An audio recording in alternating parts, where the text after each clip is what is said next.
हो जाएगा।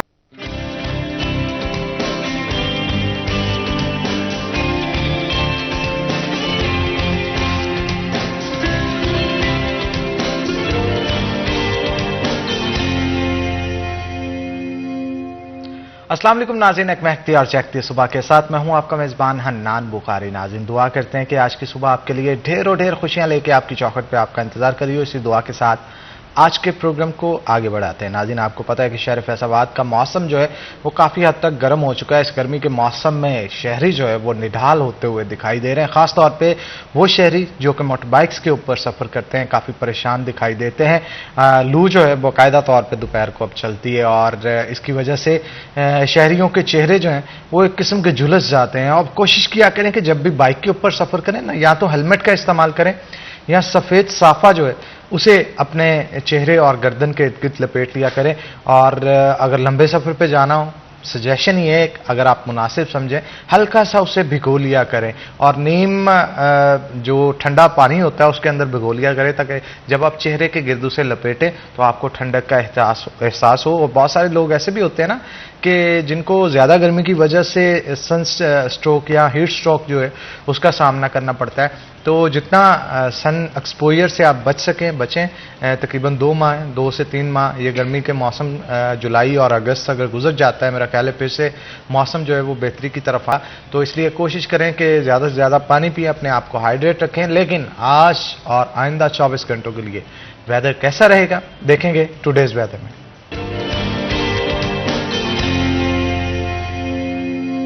मरियम रजा हमारे साथ मौजूद होंगी। मरियम, बताइएगा आज शहर फैसलाबाद का मौसम कैसा रहेगा? जी बिल्कुल, फैसलाबाद के मौसम की अगर बात की जाए तो आज फैसलाबादियों के लिए मेरे पास कुछ अच्छी खबर नहीं है, क्योंकि दर्जा हरारत में इजाफा जो है वो भी हो रहा है। तो उसके साथ साथ गर्मी की शिद्दत जो है वो बढ़ती जा रही है। हवाओं ने शहर से मुंह मोड़ लिया, तो उसके साथ साथ गर्मी की शिद्दत बरकरार है। दर्जा हरारत में इजाफा भी होता हुआ नजर आ रहा है। अगर बात करें महकमा मौसमियात की और दर्जा हरारत की, तो आज कम से कम दर्जा हरारत जो है वो 34 डिग्री सेंटीग्रेड रिकॉर्ड किया गया, जबकि दोपहर के वक्त में ज़्यादा से ज़्यादा 41 डिग्री रहने का इम्कान है। हवा में नमी का तनासब जो है वो 44% है, जबकि हवाएं ना चलने के बराबर हैं। हवाएं ना चलने की वजह से गर्मी की शिद्दत जो है और उसके साथ साथ हफ्ज़दा माहौल जो है वो महसूस हो रहा है, क्योंकि गर्मी जो है वो बढ़ रही है। सायादार जगह लोग जो हैं वो तलाश करते हैं ताकि इस गर्मी के मौसम में खुद को किसी हद तक इस गर्मी से जो है वो बचा सकें। तो उसके साथ साथ महकमा मौसमियात के मुताबिक आइंदा 24 घंटों के अंदर बारिश का कोई भी इम्कान नहीं है, जबकि मौसम जो है इसी तरह से खुश्क और गर्म रहेगा। जी बहुत शुक्रिया मरियम, आप मौसम की सूरत हाल से आगाह कर रहे थे। आगे बढ़ते हैं नाज़रीन, जैसा कि आपको पता है कि हमारे शो की ये खसूसियत है कि हमने आपकी खुशियों में भी शामिल होना होता है और आपकी खुशियों को चार चांद लगाने के लिए आपकी जो वीडियोस होती हैं या सेलिब्रेशंस की, वो हम स्टूडियो से प्ले करते हैं, अपने शो का हिस्सा बनाते हैं उनको। और आज बर्थडे सेलिब्रेशन है मलका अदनानुल हक साहब की। उन्होंने हमें एक वीडियो भेजी है। कौन सी है वो वीडियो, आइए पहले वो दिखाते हैं आपको। अदनान साहब जी साबिक यूसी चेयरमैन भी हैं, आपको बहुत बहुत जनाब मुबारक हो सालगिरह की, और इसी तरह खुशो खुरम रहे और इसी तरह लोगों की मदद करते रहा करें, इसी तरह लोगों के काम आते रहा करें। अल्लाह ताला आपको सेहत तंदुरुस्ती दे और इन फ्यूचर कामयाबियां अता करे। तो आगे बढ़ते हैं जनाब। जैसे कि आपको पता है कि गर्मियों की आमद से बहुत सारे इश्यूज होते हैं जो कि हमारे माशरे के अंदर आ जाते हैं, कोई एक नहीं है। ये पाकिस्तान है भाई, सब चलता है। तो जनाब लोड शेडिंग जो है वो भी देखने में आ रही है कि शहर फैसलाबाद के मुख्तलिफ इलाकों के अंदर लोड शेडिंग हो रही है, और लोड शेडिंग के साथ साथ ट्रांसफार्मर जो उड़ जाते हैं या फिर उसकी वजह से जो मसाइल पेश आते हैं वो भी शहरियों को देखने को मिल रहे हैं। अब लोड शेडिंग की वजह से ख़वातीन सबसे ज़्यादा परेशान होती है। मर्द हज़रात तो दिन को कामकाज पे निकल जाते हैं, ऑफिस में आ जाते हैं, लेकिन ख़वातीन जिन्होंने पूरा घर संभालना होता है उनको खासी मुश्किलात का सामना करना पड़ता है। इक्का दुक्का इलाकों में गैस की भी लोड शेडिंग जो है वो हो रही है, उसकी वजह से भी हंडियाँ बनानी होती है ना भाई, क्या करें। वो भी तो मसाइल हैं घरों के जिनको हमने सॉल्व करना होता है। बच्चों ने स्कूल जाना होता है, उनके कपड़े प्रेस करने होते हैं, उनके आने के ऊपर खाना जो है उनका तैयार करना होता है, और इसके साथ साथ और भी बहुत सारे जनरल मसाइल हैं। आर्ट्स काउंसिल के हवाले से भी हम गुफ्तगू करेंगे और जनरल पब्लिक के मसाइल के हवाले से भी गुफ्तगू करेंगे। हमारी सीनियर रिपोर्टर खिलजा आज हमारे साथ मौजूद है। आपको वेलकम करते हैं खिलजा शो के अंदर। कैसे हैं आप, मिजाज ठीक है आपके? अच्छा खिलजा, सबसे पहले ये बताइएगा, ये जो लोड शेडिंग का जिन जो है, अब ये नहीं मैं कहूँगा एकदम से बोतल से बाहर आ गया और बाहर आते ही सबको डरा रहा है, आहिस्ता आहिस्ता आ रहा है बाहर, जैसे जैसे गर्मी बढ़ती चली जा रही है, तो इससे शहरी काफी परेशान नजर आ रहे हैं, क्या कहेंगे? जी बहुत ज्यादा परेशान नजर आ रहे हैं। अगर देखा जाए जब गर्मी इनिशियल पे थी तब थोड़ी थोड़ी लोड शेडिंग जो थी वो तभी से स्टार्ट हो गई थी, लेकिन अब जो है वो लोड शेडिंग जो है वो आहिस्ता आहिस्ता बहुत ज्यादा जो है हो रही है, तो इसकी वजह से खवातीन जो है बहुत ज्यादा इफेक्ट हो रही है। अगर देखा जाए डिफरेंट आप मतलब प्रोग्राम्स के लिए भी जाते हैं, वैसे भी आप इंटरव्यू किसी से करने जाते हैं तो यही देखते हैं कि खवातीन जो है उनको बहुत ज्यादा मसले आ रहे हैं कि उन्होंने जब भी अपना कोई काम वगैरह करना है उनका काम पेंडिंग रह जाता है, गैस भी नहीं आ रही है। अच्छा, गैस और बिजली दोनों की लोड शेडिंग हो रही है, जबकि पहले ऐसा नहीं होता था। पहले गैस की लोड शेडिंग जो थी वो विंटर्स में होती थी, और जो बिजली की लोड शेडिंग की अगर बात की जाए ना तो वो होती थी गर्मियों में। लेकिन अब ये है कि गैस की लोड शेडिंग जो है वो भी साथ साथ जो है वो चल रही है, तो खवातीन का काम जो है बहुत ज्यादा इफेक्ट हो रहा है। वर्किंग वुमेन्स है हमारी बहुत ज्यादा। एक और भी चीज है ना जनाब, अगर खवातीन ने जाना हो किसी इवेंट के ऊपर, कोई शादी ब्याह या पार्टी की तकरीब हो, उसके लिए अभी मेकअप करना होता है, मेकअप में अब लाइट चली जाए तो फिर तो तौबा तौबा का मुकाम है कि नहीं? बिल्कुल ऐसे ही है। आपको पता चले आप ब्लशन यहाँ की बजाय इधर लगा रहे हैं, लिपस्टिक इधर लग रही है। लोड शेडिंग में तो कुछ भी हो सकता है ना, कुछ भी हो सकता है। तो एहतजाज वगैरह कोई हो रहे हैं शहर के अंदर लोड शेडिंग को बिल्कुल लेकर? एहतजाज भी हो रहे हैं, स्ट्राइक्स वगैरह हो रही हैं डिफरेंट एरियाज में जहाँ पे ज्यादा जो है वो लोड शेडिंग जो है वो रहती है। अब हमारी कुछ मार्केट्स हैं उनमें बहुत लोड शेडिंग रहती है, जिसकी वजह से कारोबारी सबका बहुत मुतासिर हो रहा है कि लाइट होती नहीं है। फिर खवातीन भी जो शॉपिंग के लिए जाती हैं कोई दुकान के अंदर ही नहीं एंटर होगी, लाइट नहीं है, आप प्रॉपर चीज नहीं देख पा रहे हैं। गर्मी में अगर आप घर से भी निकल गए हैं। इसके अलावा एहतजाज देखें तो एहतजाज भी किए जा रहे हैं, पर लेकिन उसका कोई इस तरह से ना असर नजर नहीं आ रहा। आवाम को भी एहतजाज स्ट्राइक्स जो है वो तो शुरू से अपने हक के लिए जो है लोग निकलते हैं, स्ट्राइक्स वगैरह करते हैं कि उनकी बात किसी तरीके से सुनी जाए। लेकिन लोड शेडिंग पे अभी कोई भी जो अगर देखा जाए ना काबू पाया नहीं जा रहा। लोड शेडिंग जब वो उसका वही सिलसिला चल रहा है, वैसे ही लोड शेडिंग हो रही है। अगर यही लोड शेडिंग बड़ी ईद के ऊपर शुरू होगी खिरजा, यहाँ पे तो काम हो गए। बहुत सारों ने पार्टियां अरेंज की होती हैं, घरों पे मेहमानों की आमद होती है, और उस टाइम पे अगर लोड शेडिंग होने शुरू हो जाए, खास तौर पे गैस की अगर लोड शेडिंग हो जाए, तौबा तौबा। उस दिन तो घरों में खाने ही इतने पकड़े होते हैं कि सारे लोग फिर खाना खाने से बैठे रहेंगे। बिल्कुल ऐसे बहुत ज्यादा गेट टूगेदर्स होती हैं, और ईद के जो 3 दिन होते हैं ना, बल्कि बकरा ईद तो ज्यादा लंबी चलती है। अगर देखा जाए 4-5 दिन भी मतलब दावतें डिसाइड होती हैं कि एक दिन एक फैमिली की तरफ होगी, दूसरे दिन दूसरी फैमिली की तरफ होगी। तो अगर लोड शेडिंग के यही हालात रहे तो तैयार होना तो बाद की बात आती है ना। उससे पहले आपने जो खाना वगैरह बनाना है, अपना बाकी सब करना है, वो भी बहुत ज्यादा टफ हो जाएगा खवातीन के लिए और मेल हजरात के लिए जिनके दोस्तों ने आना होता है। क्योंकि आप नॉर्मल डेज में तो अपने काम पे जा रहे हैं, ईद जो होती है त्यौहार होता है, वो ईद एक मौका होता है जब आपने अपनों से प्यारों से मिलना होता है। तो अगर उसमें भी लोड शेडिंग होगी तो फिर अच्छा, मुझे ये बताइए कि समर कैंप का इनकार किया गया आर्ट्स काउंसिल में, क्या क्या चीजें वहाँ पे हो रही है और क्या ये फ्री ऑफ कॉस्ट हो रहा है? जी बिल्कुल। अगर समर कैंप की बात कीजिए, जो आर्ट्स काउंसिल में समर कैंप हो रहा है ना, वो बिल्कुल फ्री ऑफ कॉस्ट हो रहा है, उसके कोई चार्जेस नहीं है। और उससे भी एक मजे की बात ये है कि 6 से लेके 16 तक का जो समर कैंप था उसको उन्होंने इन्हांस करके 20 जून तक ले गए हैं। सबसे मजे की अभी तक तो ये बात है कि उसकी डेट्स एक्सटेंड हो गई हैं और उसमें जो जो चीजें सिखाई जा रही हैं, पेंटिंग सिखाई जा रही है, म्यूजिक सिखाया जा रहा है, कैलीग्राफी सिखाई जा रही है, थिएटर सिखाया जा रहा है, ये चारों चीजें जो बच्चे जो है ना, मतलब मैं देख रही थी डे फर्स्ट जब आए थे ना, शायद इनको गिटार या म्यूजिक के जो बटन थे उनका नहीं इतना अच्छे से पता था, लेकिन अब वो उन चीजों को शायद एंजॉय कर रहे हैं। उनको थोड़ा बहुत हाव ना होगी अभी कुछ ही दिनों में, तो उस चीज को फुल एंजॉय करते हैं। लाइक होता है ना कि आप जब काम स्टार्टिंग में आते हैं तो तब आप डर रहे होते हैं, 2-4 दिन बाद हमें लगता है कि हमें बहुत आ गया, तो बच्चे उस चीज को बहुत अच्छे तरीके से एंजॉय कर रहे हैं। फिर पेंटिंग में अगर देखती बहुत क्रिएटिव से आइडियाज लेके आते हैं। कोई बच्चा अपनी फैमिली ड्रॉ कर रहा है, लाइक जैसे बच्चे गार्डन कर देते हैं, होम कर देते हैं, तो जो अगर किसी और का देखे तो उसको जिसको नॉर्दर्न एरिया से प्यार है उसकी पेंटिंग जो वो उसके अकॉर्डिंगली होगी। इसी तरह अगर म्यूजिक में देखा जाए, म्यूजिक में जो मिली नगमा वाले बच्चे हैं वो कहते हैं मिली नगमा, और बेबी शार्क अक्सर जो छोटे बच्चे हैं, क्योंकि पहले तो ये था कि 6 से लेके 10 तक के एज ग्रुप के जो बच्चे थे वो करते थे पार्टिसिपेट। अच्छा, टोटल कितनी तादाद है बच्चों की और बड़ों की जो कि समर कैंप का हिस्सा? अभी जो है वो 40+ हो गई है अभी तक के लिए, लेकिन अभी भी अगर देखा जाए रोज जो है वो रजिस्ट्रेशन न्यू आ रही है। अच्छा, न्यू रजिस्ट्रेशन भी हो रही हैं? वो साथ साथ कर रहे हैं। वो कह रहे हैं कि अभी भी अगर किसी ने अप्लाई नहीं किया, कि बहुत से ऐसे लोग शायद जिनको पता नहीं था, उन्होंने ज्वाइन नहीं किया था, किसी ऐसे आ रहे थे, तो अभी भी टीचर्स कितने रखे गए हैं इस काम के लिए? 5 to 6 टीचर्स हैं।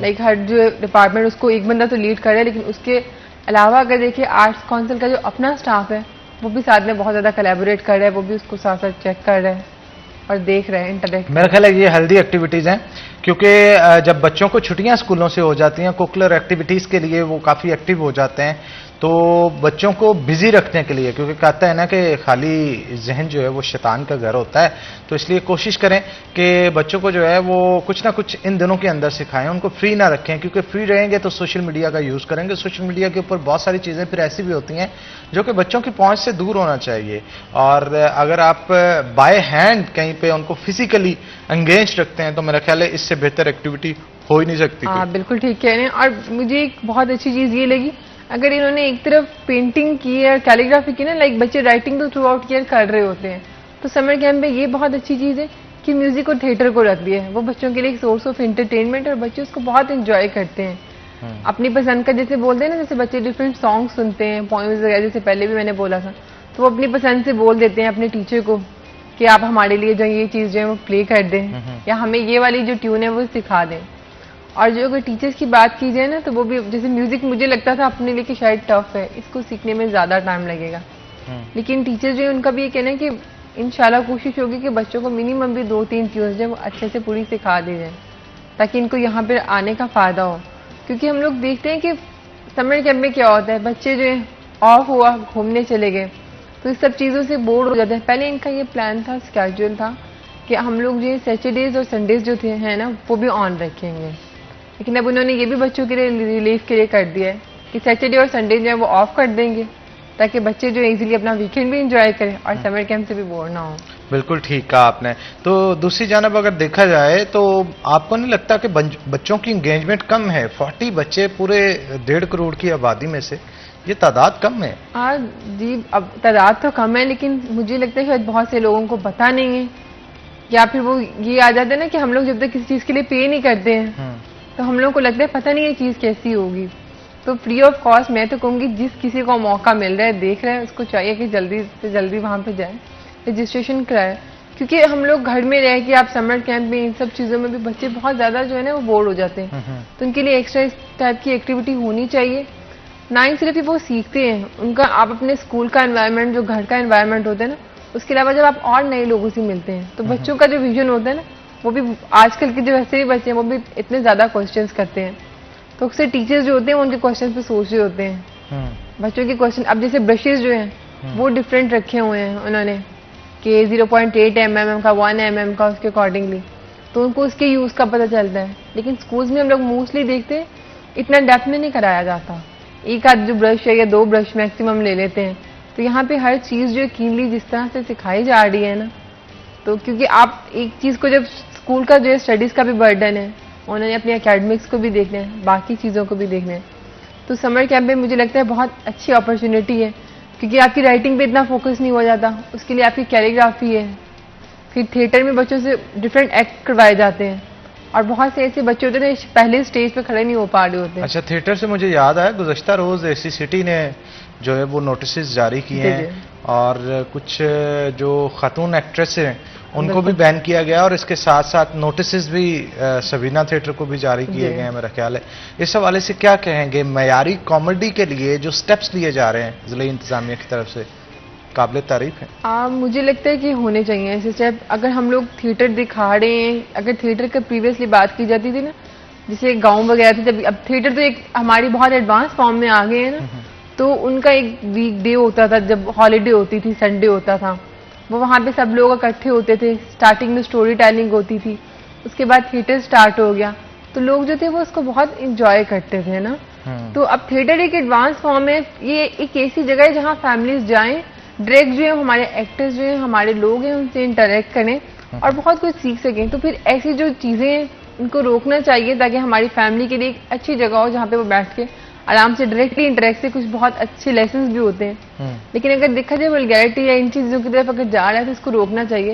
बिल्कुल ठीक कहा जनाब। मैं यहाँ पे मेंशन कर दूं, गुज़श्ता रोज़ हमारे जो थिएटर हैं इनके ऊपर एसी सिटी ने विजिट किया, और विजिट करने के बाद उन्होंने सबीना थिएटर को नोटिस जारी किया, और इसके साथ साथ नूर महल थिएटर जो है वहाँ पे पैसे फेंकने, स्टेज पे फेंकने वाले जो अफराद हैं उनके खिलाफ भी कार्रवाई की, और इसके अलावा जो मुनर्वा गोल्ड थिएटर है स्पेशली, वहाँ पे एक खातून जो वहाँ पे परफॉर्म कर रही थी उनके ऊपर भी सख्त कार्रवाई की गई, क्योंकि जो ज़ाब्ता इखलाक जो है उससे हट के परफॉर्मेंसेज जो है वो दी जा रही थी। उनको ना सिर्फ नोटिस दिया गया बल्कि बैन भी उनको कर दिया गया।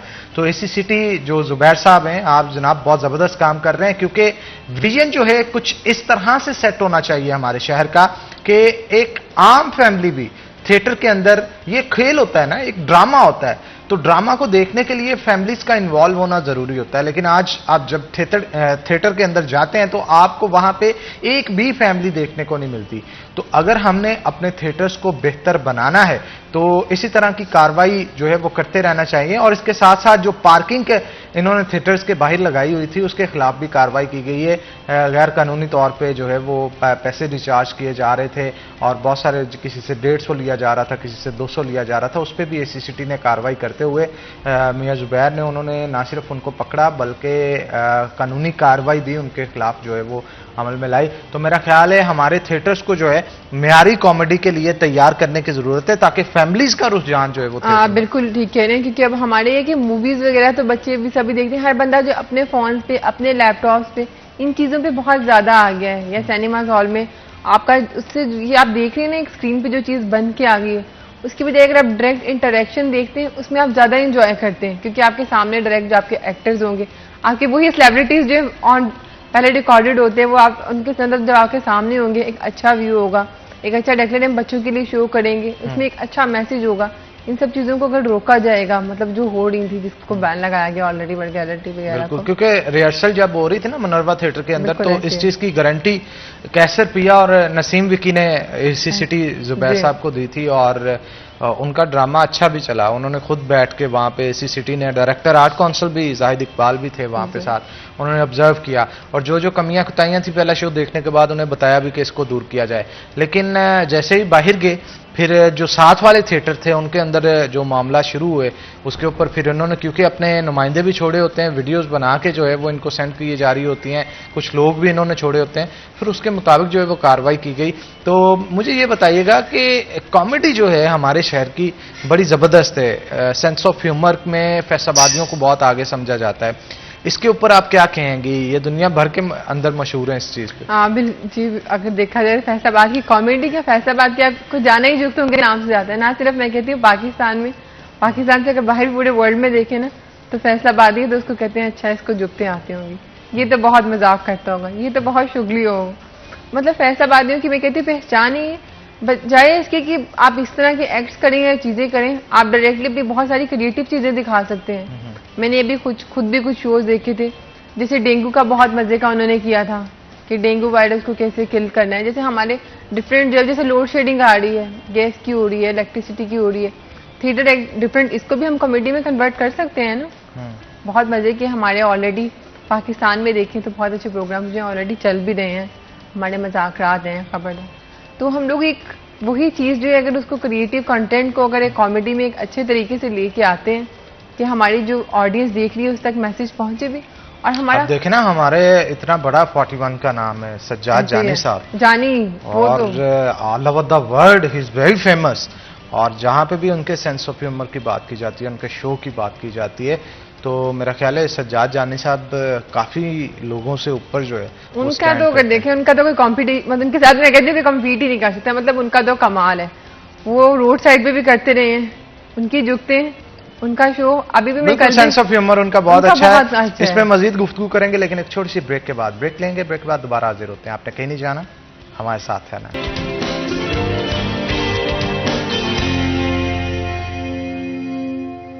वेलकम बैक नाज़रीन, ब्रेक के बाद खुश आमदीद नाज़रीन। ब्रेक के बाद हमें नए गेस्ट हैं जिन्होंने ज्वाइन किया है, तारुफ आपके साथ करवा दूं। डॉक्टर आबिद नियाज साहब हमारे साथ मौजूद हैं जो कि सोल बैक्टीरियोलॉजी के प्रिंसिपल साइंटिस्ट हैं, और इसके साथ साथ जो बायो फर्टिलाइजर्स हैं उसके हवाले से काफ़ी मालूमात जो है वो रखते हैं, क्योंकि बायो फर्टिलाइजर्स जो हैं वो खादों से अगर हम कहें कि मुफीद हैं, ज़्यादा मुफीद हैं, तो ये गलत नहीं होगा। बहुत सारे लोग जो कि यूरिया, फास्फोरस और इस जैसी बहुत सारी चीज़ें जो हैं वो यूज़ करते हैं अपने प्लांट्स की ग्रोथ के लिए, तो मेरा ख्याल है अगर बायो फर्टिलाइजर्स किए जाएँ यूज़, तो उससे जो उसके अंदर बैक्टीरिया मौजूद होते हैं, वो ज़मीन के अंदर मौजूद नाइट्रोजन, फास्फोरस, जो कि उसकी फिक्सेशन में हेल्प प्रोवाइड कर सकते हैं, तो प्लांट जो है उसे नेचुरली अपटेक अपनी रूट्स के ज़रिए जो है वो सॉइल से कर सकता है। और इसके बहुत सारे और भी मुफीद फ़ायदे हैं।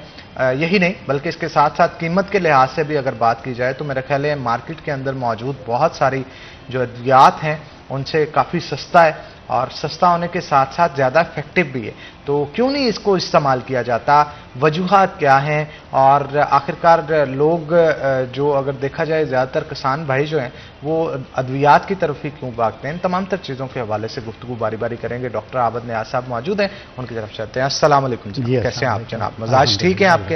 अच्छा डॉक्टर साहब बताइएगा कि बायो फर्टिलाइजर मेरा ख्याल है एक नेचुरल फिनोमिना है, उससे तैयार की गई चीज़ है, उसे आप अपने प्लांट्स में बतौर खाद इस्तेमाल करें तो मेरा ख्याल है बहुत मुफीद साबित होता है। लेकिन इसके बावजूद भी किसान फिर भी ज़्यादा मेडिसिन की तरफ, अद्वियात की तरफ ही भागता है, क्यों? जी, आपने बड़ा अच्छा ये है आपने सवाल किया है। इसमें देखें माहौल दोस्त अगर देखा जाए क्लाइमेट चेंज के पॉइंट ऑफ व्यू से भी और एनवायरमेंटल पॉइंट ऑफ व्यू से भी, तो ये बायो फर्टिलाइज़र जो हैं इनका बहुत ही एक अच्छा किरदार है। माहौल दोस्त होने के साथ साथ ये फार्मर्स के लिए बहुत ज़्यादा फ़ायदेमंद भी हैं।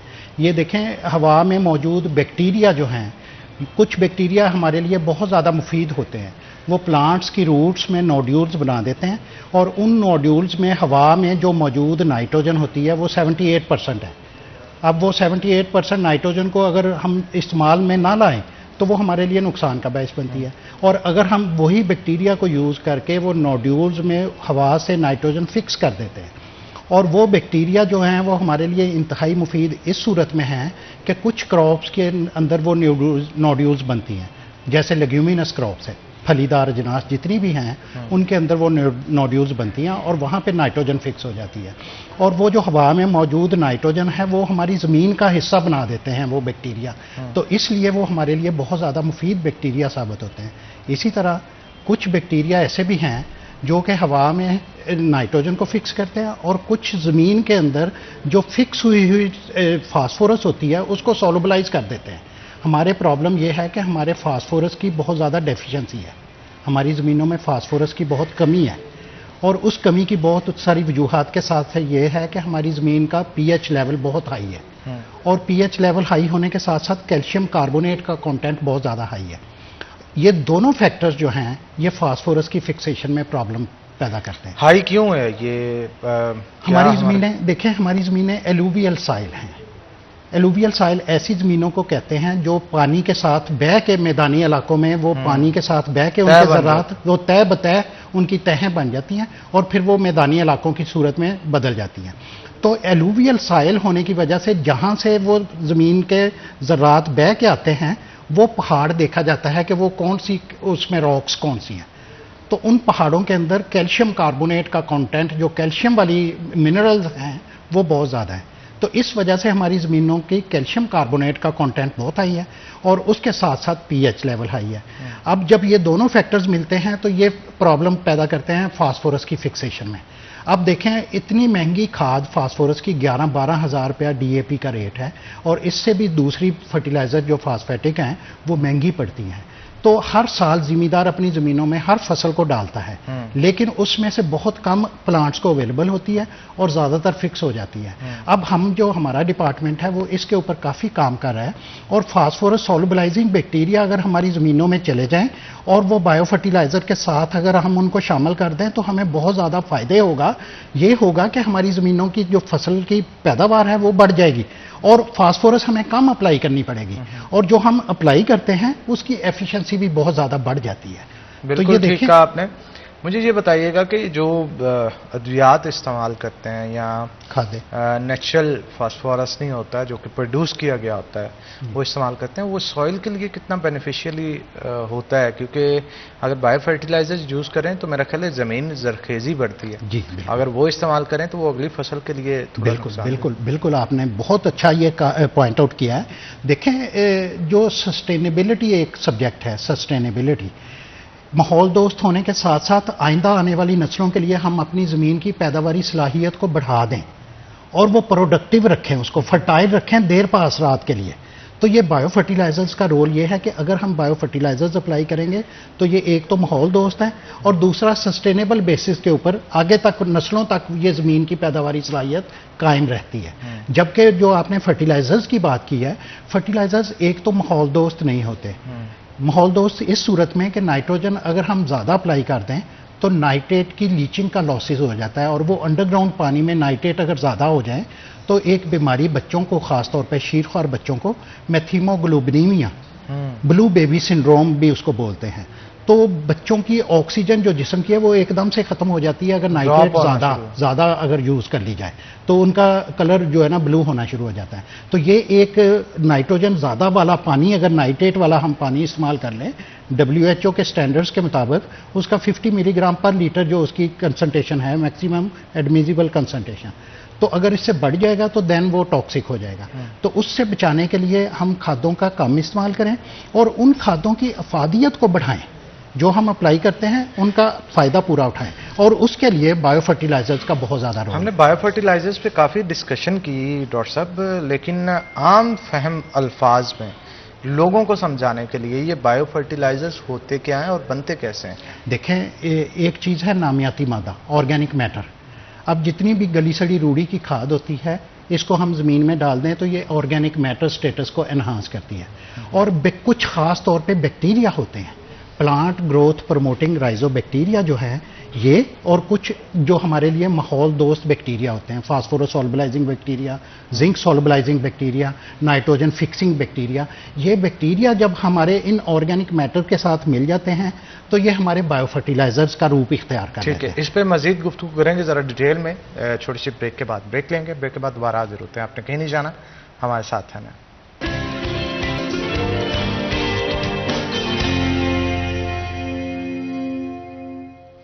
वेलकम बैक नाज़रीन, ब्रेक के बाद खुश आमदीद। डॉक्टर आबिद नियाज़ साहब हमारे साथ मौजूद हैं, उनसे मज़ीद गुफ्तगू करते हैं। तो डॉक्टर साहब, बायो फर्टिलाइज़र्स के हवाले से गुफ्तगू हो रही थी, तो मुझे ये बताइएगा कि आप इसके लैब भी आपके पास है, स्पेसिफाइड लैब है, और उस लैब का क्या काम होता है? गवर्नमेंट के जो केसेस आते हैं आपके पास सॉइल के हवाले से, वो किस किस्म के आते हैं और क्या काम चल रहा है? जी, हमारी बेसिकली ISO एक्रीडेटेड लैब है। ISO सर्टिफिकेशन हमारे पास है हमारी लैब के, और दूसरे नंबर के ऊपर हमारी रेगुलेटरी लैब है। तो बायो फर्टिलाइज़र के जितने भी रजिस्ट्रेशन पूरे पंजाब में, जितने भी मार्केट में बायो फर्टिलाइज़र्स के नाम पे या बायो स्टिमुलेंट्स के नाम पे जो चीज़ मार्केट होगी उसकी रजिस्ट्रेशन हम करते हैं।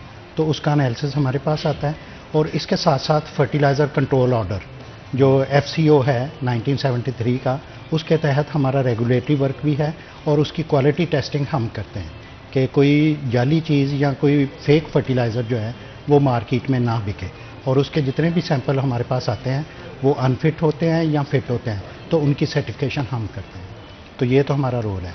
और इसके साथ साथ हमारी बेसिकली एक रिसर्च ऑर्गेनाइजेशन है।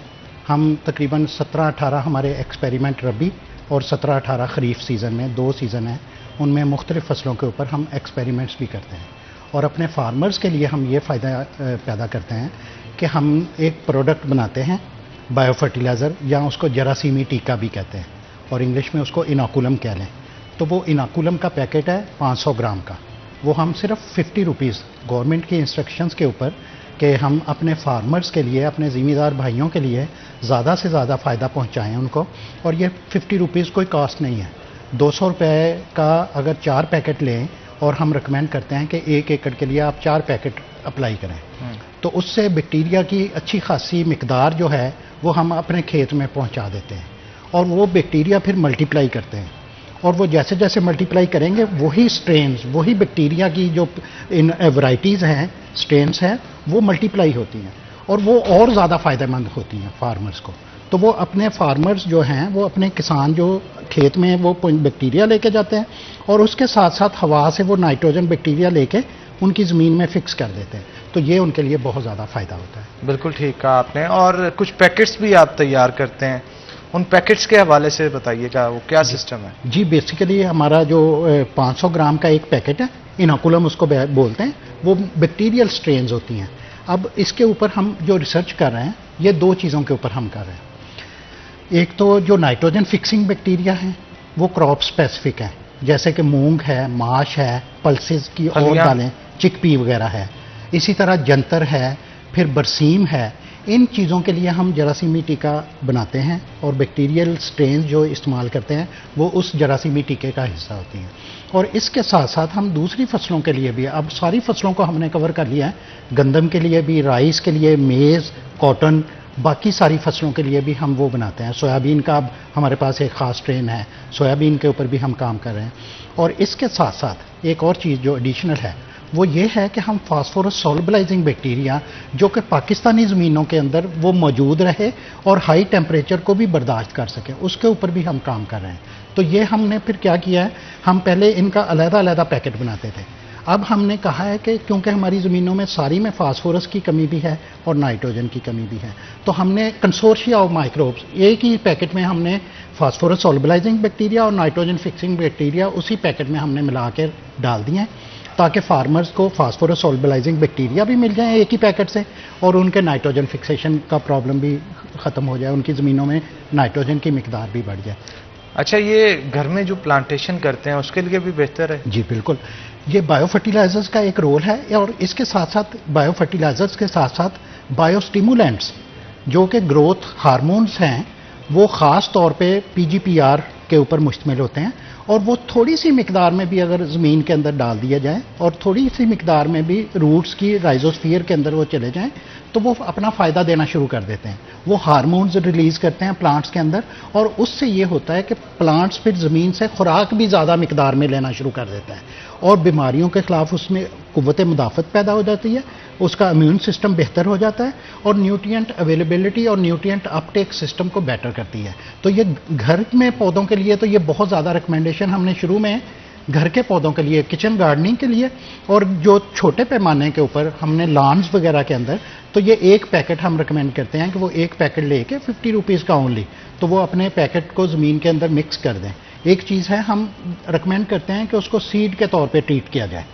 जब आपने सोइंग करनी है तो सीड के साथ लगा दें ताकि वो राइजोस्फीयर में, रूट्स में चला जाए और वहाँ से फिर वो पौधे के लिए काम करता रहे। लेकिन अगर राइजोस्फीयर में या सीड को ट्रीट ना किया जाए तो देन भी हम फार्मर्स को ये रिकमेंड करेंगे कि अपनी ज़मीन में डाल दें, पानी के साथ मिक्स करें उसको, पैकेट को, वो सॉलिड फॉर्म में है, पाउडर फॉर्म में है, तो उसको पानी के साथ मिक्स करके अपनी ज़मीन में डाल दें। तो मकसद है कि बैक्टीरिया आपकी ज़मीन में चले जाएं, तो जब वो ज़मीन में जाएंगे तो वो अपना काम शुरू कर देंगे।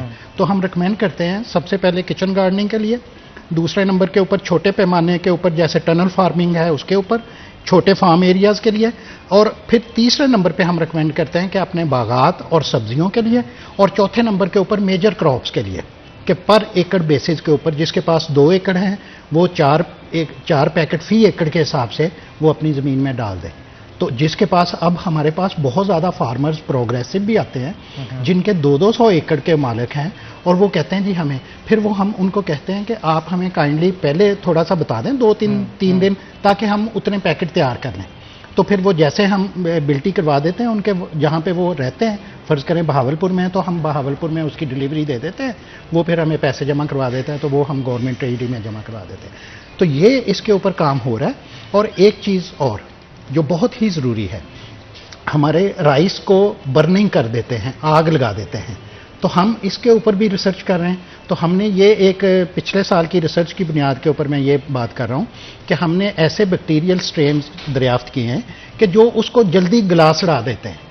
फार्मर्स हमसे पूछता है कि हम आग ना लगाएं तो क्या करें, तो हम उसके ऊपर रिसर्च कर रहे हैं तो हम कहते हैं कि उसको जलाने और उस साड़ने की बजाय उससे क्लाइमेट चेंज का इशू भी बनता है और स्मोक पैदा होती है, ख़ास तौर पे नवंबर दिसंबर में। तो हम फार्मर्स को कहते हैं कि उसको आग बिल्कुल ना लगाएं, बल्कि उसको हम जो प्रोडक्ट बना रहे हैं वो अपनी ज़मीन के ऊपर अप्लाई करें, वो उसको गलने सड़ने में जल्दी मदद देता है, डिकम्पोजिशन रेट बढ़ जाता है, जिसकी वजह से कि वो बैक्टीरिया जो है उसको गला सड़ा के ज़मीन का हिस्सा बना देते हैं और ऑर्गेनिक मैटर स्टेटस भी बढ़ जाता है और फर्टिलिटी का स्टेटस भी एनहांस हो जाता है। तो ये इसके ऊपर काम जारी है, इंडिया में इसके ऊपर काफ़ी काम हुआ है। इंडियन एक प्रोडक्ट है पूषा के नाम से, नेट पे भी अवेलेबल है।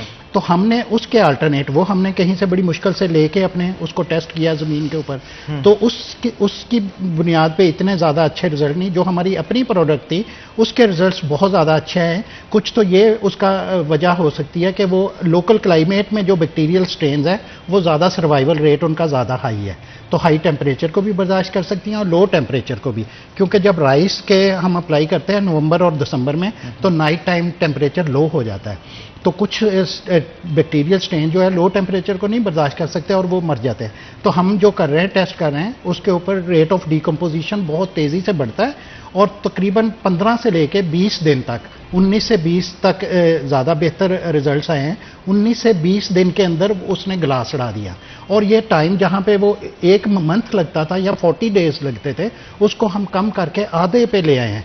तो अगर ये 15 से 20 दिन के अंदर हम इस कामयाब हो गए, अभी दूसरा साल उसका जारी है, हम वीट और राइस के ऊपर ये कर रहे हैं ताकि वो ऐसा डिकम्पोजिशन जल्दी रेट बढ़ जाए, डिकम्पोजर्स के नाम पे, वेस्ट डिकम्पोजर्स के नाम से वो बैक्टीरियल स्ट्रेन जो हैं वो हम उसको इंट्रोड्यूस करवाएंगे फिर अपने फार्मर्स के लिए, ताकि ये स्मोक का इशू भी हल हो जाए और क्लाइमेट चेंज का भी कोई इशू ना रहे। ठीक है, कुछ जनरल पब्लिक के लिए मैसेज देना चाहेंगे आप इस हवाले से? जी, बेसिकली तो ये बहुत ज़रूरी है कि हम पूरी वर्ल्ड में इसके ऊपर बहुत ज़्यादा काम हो रहा है और बायो फर्टिलाइजर्स का एक स्पेसिफिक रोल है। बायो फर्टिलाइजर्स को लोग बहुत ज़्यादा इस्तेमाल कर रहे हैं मॉडर्न वर्ल्ड के अंदर। इसकी 2-3 वजूहात हैं, जैसे कि मैंने अभी जिक्र किया कि माहौल दोस्त हैं ये, और सस्टेनेबिलिटी के पॉइंट ऑफ व्यू से ज़्यादा प्रोलॉन्ग पीरियड के लिए आपका फर्टिलिटी स्टेटस को एनहांस कर देते हैं। और तीसरे नंबर के ऊपर इनके टॉक्सिक इफेक्ट्स कोई नहीं है ह्यूमन बीइंग की हेल्थ के लिए या इंसानों बच्चों की हेल्थ के लिए, कोई भी इसको इस्तेमाल कर सकता है। और ये माहौल दोस्त होने के साथ साथ फ्रेंडली हैं, एप्लीकेशन में भी फ्रेंडली हैं, कोई एप्लीकेशन में भी प्रॉब्लम नहीं पैदा होता। और इससे फिर एक चैप्टर जो है कि हमारी ज़मीनों में NPK, नाइट्रोजन, फास्फोरस और पोटाश की कमी के साथ साथ बायो फर्टिलाइजर्स की भी बहुत कमी है, बैक्टीरिया की भी बहुत कमी है और ऑर्गेनिक मैटर स्टेटस तो बिल्कुल ही ना होने के बराबर है। इससे हम ये कहते हैं कि अपने फार्मर्स को अपनी ज़मीनों का ऑर्गेनिक मैटर स्टेटस भी बढ़ाएं, नामियाती मादे की मिकदार को बढ़ाएं, 1% तक लेके जाएं और बैक्टीरिया को भी यूज़ करें। बिल्कुल आपने ठीक कहा। थैंक यू वेरी मच आबद नियाज साहब, आप आज हमारे साथ मौजूद थे, बड़ा ज़बरदस्त सेशन रहा आपके साथ। नाज़रीन, यहाँ पे छोटा सा ब्रेक के बाद दोबारा हाजिर होते हैं। आपने कहीं नहीं जाना, हमारे साथ रहना है।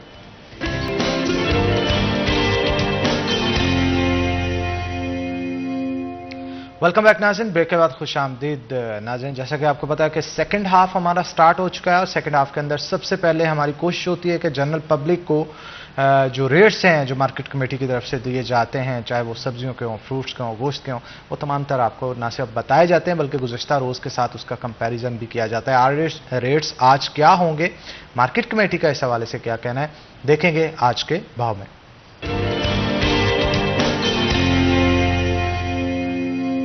बिलाल डोगर हमारे साथ मौजूद होंगे। बिलाल, बताइएगा क्या सूरत हाल है, मार्केट कमेटी की तरफ से जो सब्जियों और फ्रूट्स के रेट्स बताए गए हैं उनका कैसा चल रहा है और गुज़श्ता रोज़ की निस्बत अगर देखा जाए कंपैरिजन, तो क्या रेट्स बढ़े हैं या कम हुए हैं?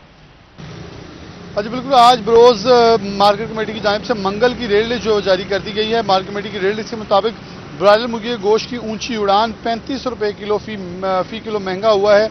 गुज़श्ता रोज़ 625 रुपये का गोश्त 660 रुपये किलो पे पहुंच चुका है और ओपन मार्केट में कहीं 700 के करीब लगभग जो है दस्तयाब होगा। अंडे फार्मी जो हैं वो अपनी साबका कीमत 240 रुपये दर्जन के ऊपर बरकरार हैं। अगर बात करें सब्जी और फलों की, मामूली सा फ़र्क है, उतार चढ़ाव रिकॉर्ड किया जा रहा है। प्याज 6 रुपये किलो महंगा हुआ है, 52 से 60 रुपये किलो, 58 रुपये किलो। अदरक थाईलैंड 10 रुपये सस्ता हुआ है, 760 से 750 रुपये किलो हो गया है। फूल गोभी 10 रुपये सस्ती हुई है, 115 से 105 रुपये किलो। घिया तोरी 4 रुपये सस्ती हुई है, 40 से 36 रुपये किलो। खीरे 5 रुपये सस्ते हुए हैं, 65 से 60 रुपये किलो। भिंडी तोरी 15 रुपये सस्ती हुई है, से 85 रुपये किलो पे आ गई है। अरबी 5 रुपये महंगी हुई है, 165 से 170 रुपये किलो। सेब काला कुल्लू 340 पे है, सेब सफ़ेद 220 पे है। केला 10 रुपये महंगा हुआ है, 310 से 320 रुपये दर्जन हो गया है। खरबूजा 100 रुपये किलो पे है, फालसा 160 पे है। और जो आम अनवर रटोल है वो 310 पे है, आम दुशहरी 260 पे है, आम मालदा 140 रुपये किलो पे है। आम सिंदरी 10 रुपये महंगा हुआ है, 210 से 220 रुपये किलो हो गया है। आम लंगड़ा 5 रुपये महंगा हुआ है, 115 से 120 रुपये किलो। आड़ू 5 रुपये महंगा हुआ है, 120 से 125 रुपये किलो की कीमत में बरकरार है। गुज़िश्ता हफ्ते देखें तो महंगाई का तनासुब भी बढ़ा था, लेकिन कीमतें इसके अंदर एक दिन नीचे तो एक दिन ऊपर। लेकिन इस हफ्ते के आगाज़ के साथ ही ब्रायलर मुर्गी का गोश्त तो जो है ऊंची उड़ाने पकड़ा देखा जा रहा है। सब्जी और फलों की कीमतों के अंदर भी कुछ कुछ इजाफा जो है वो रिकॉर्ड किया जा रहा है। जी बहुत शुक्रिया बिलाल, आप सूरत हाल से आगाह कर रहे थे। आगे बढ़ते हैं जनाब। जैसा कि आपको पता है कि बहुत सारे हमारे जनरल पब्लिक के अंदर दांतों के इश्यूज जो हैं वो देखने को मिलते हैं, चाहे वो बच्चे हों या बड़े हों। कुछ खाने ऐसे खा लिए जाते हैं या फिर कोई ऐसी बीमारियां उनको लाक हो जाती हैं जिसकी वजह से दांत जो है वो ख़राब होना शुरू हो जाते हैं। और अगर ख़ास तौर पे हम बात करें हमारे माशरे की, तो हमारे माशरे के अंदर इस चीज़ को ज़्यादा इंपॉर्टेंस नहीं दी जाती और अल्टीमेटली फिर चीज़ें जो है स्टेज पे पहुंच चुकी होती हैं जहां पे उनको कवर करना मुश्किल नामुमकिन हो चुका होता है। तो इस मौजू पे आज ख़ास तौर पे डिस्कस करने के लिए हमने अपने शो के अंदर बड़े अहम गेस्ट हैं जिन्हें इन्वाइट किया है। हमारे साथ डॉक्टर अनम इफ्तिखार साहिबा मौजूद होंगी जो कि डेंटिस्ट हैं और इसके साथ साथ मैनेजिंग डायरेक्टर हैं द प्रोफेशनल्स की। तो आपको वेलकम करते हैं शो के अंदर। डॉक्टर साहिबा, सबसे पहले जनरल इश्यूज जो हैं दांतों के हवाले से, पब्लिक में जो सबसे ज़्यादा डिजीज दांतों के हवाले से जनरली पाई जाती हैं उनके बारे में थोड़ी सी ब्रीफिंग। बेसिकली जो हमारी पाकिस्तान की एक जनरल पॉपुलेशन है उसमें सबसे ज़्यादा कॉमन डिजीज़ जो है वो दांतों से हट के सबसे पहले मसूड़ों की आती है। यानी कि लोगों को लगता है कि उनके दांत खराब हो रहे हैं, लेकिन वो ये नहीं समझते कि पहली चीज़ जो है वो आपकी गम हेल्थ है। If your gum is healthy तो आपके दांत उसमें हेल्दी रहेंगे। तो यहाँ पे सबसे मेन इशू जो है वो हमें गम डिजीज़ का देखना चाहिए कि यहाँ पे लोगों की जो कॉमन एक पॉपुलेशन है उसमें सबसे ज़्यादा जो डिजीज़ रेट है वो गम डिजीज़ है। बिल्कुल, समटाइम ये भी होता है ना, फिर आपके मसूड़ों से खून आना शुरू हो जाता है, पेन फील होती है, ठंडा गर्म फील होता है। तो डॉक्टर साहब, आप मैनेजिंग डायरेक्टर भी हैं, द प्रोफेशनल्स के नाम से आप एक इदारा चला रही हैं। उस इदारे में क्या क्या फैसिलिटीज दी जाती हैं और किन किन इश्यूज के ऊपर जो है वो काम किया जा रहा है और कौन कौन से डॉक्टर हैं और स्पेशलाइज्ड डॉक्टर कौन से हैं, और स्पेशलाइज्ड डॉक्टर की अहमियत के हवाले से भी बताइए। बेसिकली मैं एक इदारा जो चला रही हूँ उसका नाम द प्रोफेशनल्स है, जिसके अंदर 3 एंटिटीज़ डिफरेंट हमने इस्टेब्लिश की हैं, जिसमें एक आइडेंटिफाइड डेंटल सर्जरी है, फिर मेडिकल से रिलेटेड डॉक्टिफाई सेक्शन है और डायग्नोस्टिक से रिलेटेड रूहान डायग्नोस्टिक सेंटर है। अब आइडेंटिफाइड डेंटल सर्जरी जो है उसमें हम दांतों का इलाज करते हैं, दांतों से रिलेटेड, जबड़े से रिलेटेड, मसूड़ों से रिलेटेड जितने भी अमराज हैं उनका इलाज किया जाता है। उसमें हमारे पास हर डिफरेंट कैटेगरी का कंसल्टेंट मौजूद है। यानी कि लोगों में इतनी अवेयरनेस नहीं है कि स्पेशलिस्ट बेस्ड प्रैक्टिस क्या है डेंटिस्ट्री से रिलेटेड। तो हमारे पास डेंटल स्पेशलिटी में हर डेंटिस्ट मौजूद है। फॉर एग्जांपल जिस तरह प्रोस्थोडोंटिस्ट, ऑर्थोडोंटिस्ट, मैक्सिलोफेशियल सर्जन या फिर पेरियोडोंटिस्ट या ओरल पैथोलॉजिस्ट, हमारे पास हर डेंटिस्ट मौजूद है। और इसके अलावा जो डॉक्टिफाई सेक्शन है उधर हमारे पास पीडियाट्रिशियन, मेडिकल स्पेशलिस्ट मौजूद हैं। और इसी तरह जो रूहान डायग्नोस्टिक सेंटर है वहाँ पे हमारे पास इंटरनेशनल स्टैंडर्ड पे मेंटेन्ड लेटेस्ट टेक्नोलॉजी मौजूद है, जिसमें हम OPG एक्सरे प्रोवाइड करते हैं, सेफ एक्सरे प्रोवाइड करते हैं और सबसे यानी कि जो लेटेस्ट टेक्नोलॉजी है वो 3D CBCT है जो कि हम यहाँ पे प्रोवाइड करते हैं, जिसमें मसूड़ों में, हड्डी में कोई भी इमराज हो या कैंसर से रिलेटेड कोई इशू हो, साइनसेस से रिलेटेड इशू हो, उसके सारे यानी कि डायग्नोस्टिक टेक्निक्स उसमें हैं और वो हम उसको यानी कि एक्सरे उससे ले सकते हैं और डिटेल स्टडी प्रोवाइड कर सकते हैं डॉक्टर को, डेंटिस्ट को, ताकि वो एक प्रॉपर डायग्नोसिस की तरफ पहुंच सकें। डॉक्टर साहब, कितने हेल्थ प्रोफेशनल्स हैं या कितने स्पेशलाइज्ड डॉक्टर्स हैं जिनकी तादाद है आपके पास, और उनकी स्पेशलिटी किस किस चीज़ में?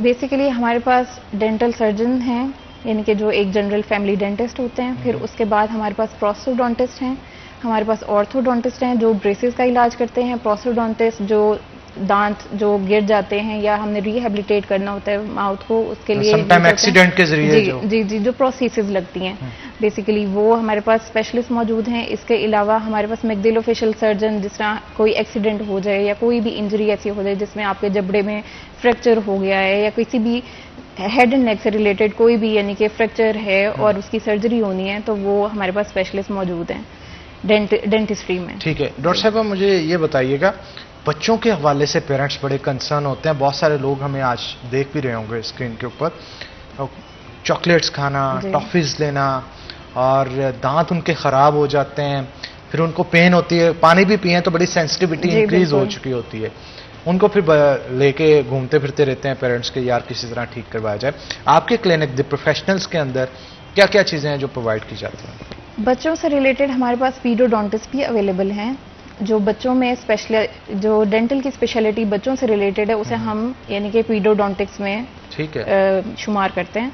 उसमें बच्चों से रिलेटेड हमारे पास तमाम जो है अमराज बच्चों के दांतों से रिलेटेड उनका इलाज किया जाता है और बच्चों के लिए हमारे पास हर किस्म की फैसिलिटी प्रोवाइड की गई है। बेसिकली लोगों में यहाँ पे कॉन्सेप्ट है कि जब तक दर्द ना हो हमने डेंटिस्ट के पास नहीं जाना, लेकिन आप इंटरनेशनली देखें तो वहाँ पे एक कॉन्सेप्ट है कि बच्चे का जब पहला दांत निकले तो उसका पहला डेंटल विजिट होना चाहिए। अच्छा, यानी कि अब आप कह लें कि बच्चे का पहला दांत अगर 6 माह की उम्र में निकल रहा है तो वो पहला डेंटल विजिट बच्चे का होना चाहिए। और यहाँ पे माँ बाप बच्चे को लेके आते हैं, वो बच्चा रोता हुआ आता है, उसे एक डेंटल फोबिया होता है, लेकिन लोग उसको समझते नहीं है कि हमने कैसे करना है टैकल उसे।